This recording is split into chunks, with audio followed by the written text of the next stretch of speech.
He's saying, I'm giving you the keys to life. I'm giving you the gospel that changes people's life. It changes their eternal destination. And there's so many great things, but not everyone's going to accept it. And so he's telling us, before you go, it's going to be hard.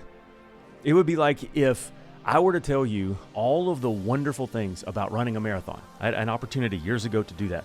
And I were to tell you all about crossing that finish line and how wonderful it was and how accomplished it felt. And if I just told you about that, and then you set out to go run a marathon, wouldn't you be really upset with me if I forgot to tell you that, oh, by the way, it's 26.2 miles and it took me, 3 years basically to train for it, and it was one of the hardest things I ever did? Like, dude, shouldn't you have told me that? All you did was tell me about crossing the finish line. You didn't tell me how hard it was along the way. And all I would be able to say is, oh yeah, I forgot.